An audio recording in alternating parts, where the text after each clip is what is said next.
ادا خواهد شد.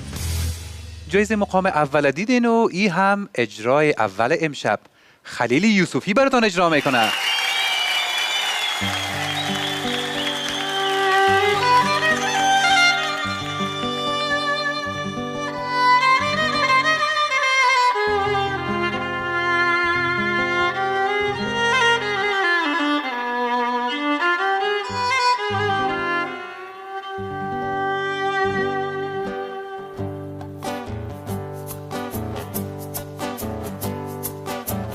چون زده به تیشه درخت هویت مرا که خوش کرده از ریشه حقیقت مرا، منی که صاحب نشانی و نشانه بودم،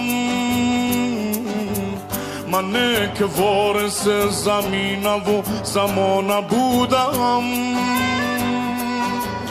کنون به نام من که خشم و خون و دود جاری است، بخوان مرا به اسم کوچکم که انتحاری است. ای سرزمین هراسان من، ای باور سخت و آسان من، ای سرزمین هراسان من، ای باور سخت و آسان من. نام تو را کس به خاطر نداشت، نام تو را کس به خاطر نداشت. یادت بخیر ای خراسان من، یادت بخیر ای خراسان من.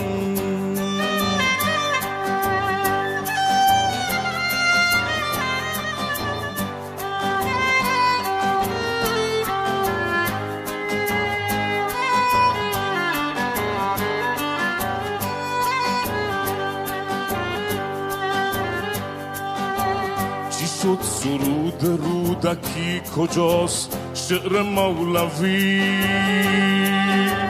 چی شد شکوه شهر نامه و زبان پهلوی. نه حافظی کنار تو، نه سعدی مقابلت، و مردمان احمق همیشه بوده قاتلت. وطن بدون نام تو برای من وطن نبود، و نام این وطن دروغ بود مال من نبود. ای سرزمین هراسان من، ای باور سخت و آسان من، ای سرزمین هراسان من، ای باور سخت و آسان من.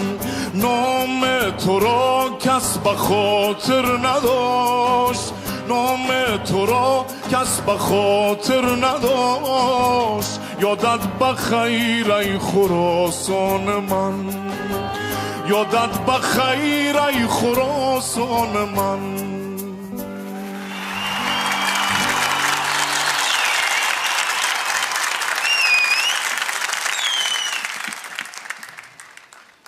چی شد سرود رودکی کجاست شعر مولوی. چقدر یک آهنگ با احساس و با مزه را اجرا کرد. آریانا جان در هوای ازی هستن که گپ بزنیم. خب از آریانا جان بعدا نظرش هم میپرسیم. عبید جان نظر شما در ابتدا. آهنگ بسیار مقبول. کمپوز خود شماست؟ نه، کمپوز از استاد فرید رستگار است. او را برای ما دادن که بخوانم. درست. کمپوز نو است البته. بله بله درست. شعرش؟ شعرش از کاوه جبران، یک شاعر کابلی است. درست. حرف نداشته جای شما. شانس خوب براتون میخوایم در جای بعدی شما.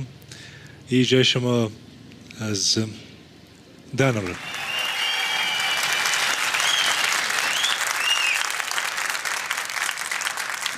قیس جان نظر شما را میشنویم. واقعا به تنتان ما افتخار میکنیم خلیل جان.